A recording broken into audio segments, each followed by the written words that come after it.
సంపాదించిన వాడికి ఏమైనా కొమ్ములు ఉన్నాయా? నీకంటే ఎక్కువ బ్రెయిన్ ఉందా? నీకంటే 24 గంటల కంటే ఎక్కువ సమయం ఉందా? వాడు ఎందుకు కోట్లు సంపాదిస్తుండు, మనం ఎందుకు సంపాదించట్లేదు? ఎప్పుడన్నా ఆలోచించినవా? ఆలోచిస్తే నువ్వు ఇట్లా ఉంటావా? ₹1,00,000 సంపాదించాలంటే ₹1,00,000 సంపాదించే మనిషికి ఉండే లక్షణాలు ఫస్ట్ రావాలా. మనిషి యొక్క స్టామినాని మరిచిపోయి 20, 30, 50 వేలకి అమ్ముడు పోతున్నాడు. పొద్దున్న లేసామా, లంచ్ బాక్స్ కట్టుకున్నామా, ట్రాఫిక్ లో హడావిడిగా బయలుదేరామా, అక్కడ పంచ్ కొట్టామా, సరిగ్గా సమయానికి బాస్ తిట్లు భరించామా, టార్గెట్ ని భరించామా, ఆ స్ట్రెస్ అంతా తీసుకొచ్చి పిల్ల పైన తీసామా, రాత్రికి టీవీ చూసి సప్పట్లు పెట్టి పడుకున్నామా, నెక్స్ట్ డే రిపీట్, జీవితం మొత్తం రిపీట్.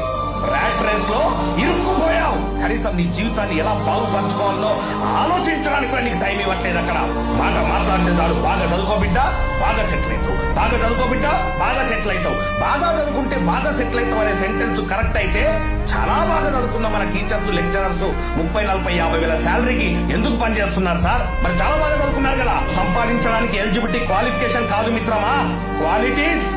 ఆ క్వాలిటీస్ నీలో వస్తే బిడ్డ కోటీశ్వరుడి కాకుండా దేవుడు కూడా ఆపలేడు. ₹1,00,000 సంపాదించాలంటే ₹1,00,000 సంపాదించే మనిషికి ఉండే లక్షణాలు ఫస్ట్ రావాలి. 20,000 సంపాదించే వారికి, ₹1,00,000 సంపాదించే వారికి తేడా ఏంటి? అది తెలుసుకున్న రోజున నువ్వు కూడా ₹1,00,000 సంపాదిస్తావు. కొన్ని వందల మంది లక్షాధికారులుగా తయారు చేసిన అనుభవంతో చెప్తున్నా, కెరియర్ ని డెవలప్ చేయి. గ్యాంబ్లింగ్ లో జీవితాన్ని నాశనం చేసుకోకు. చాలా మంది రమ్మీలు ఆడుతున్నాం సార్, IPL బెట్టింగ్లు ఆడుతున్నాం సార్, ట్రేడింగ్ చేస్తున్నాం సార్.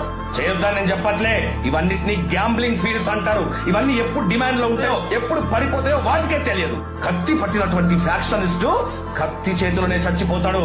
గ్యాంబ్లింగ్ లో డబ్బులు సంపాదించిన వ్యక్తి ఆ గ్యాంబ్లింగ్ లోనే డబ్బులు పోగొట్టుకుంటాడు. ఇదే కర్మ సిద్ధాంతం. గ్యాంబ్లింగ్ వద్దు మిత్రమా, కెరియర్ ని డెవలప్ చేయి. ఇంకా ఎంత దారుణంగా దిగజారిపోతున్నామంటే, ఫ్రీ బస్ ఇచ్చారు కదండి, ఫ్రీ పెన్షన్ ఇస్తున్నారండి, ఫ్రీ రేషన్ వస్తుందండి.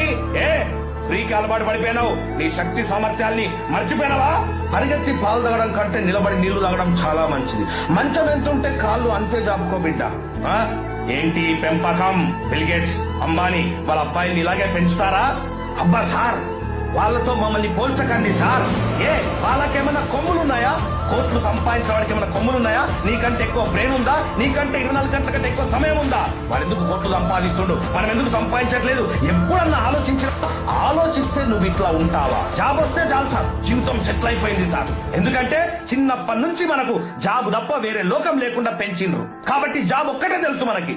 జాబ్ లేకపోతే పిల్లనివ్వరంట కదా, జాబ్ లేకపోతే సక్సెస్ కాదంట కదా. ఈ ప్రపంచంలో జాబు చేసి కొన్ని 100 కోట్లు సంపాదించిన వాడు ఒక్కడు కూడా లేడు. 100,000 కోట్లు సంపాదించిన ప్రతి వ్యక్తి బిజినెస్ చేసిన వాడే. కానీ మనం జాబే కావాలా? మనకి జాబ్ వస్తేనే